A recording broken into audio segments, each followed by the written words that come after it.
How to download YouTube on Mac.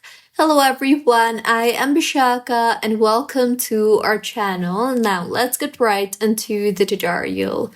If you are looking forward to download YouTube on your Mac, and if you open App Store and search for YouTube here, as you can see, you will see various options. However, you will not see the option for official YouTube anywhere. So go ahead and open your preferred browser and in the search bar, search for youtube.com. Once you have opened YouTube, tap on the three dots on the top right of your screen and you will see the option for cast, save, and share. Tap on that and then go ahead and tap on the option for install YouTube, and in the confirmation that appears, tap on install, and with this YouTube will be installed on your Mac successfully. As you can see here on the dock, I have YouTube.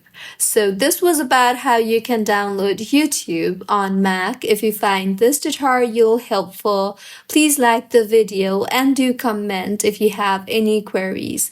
Also, do subscribe to our channel for more helpful tutorials like this. See you on the next one.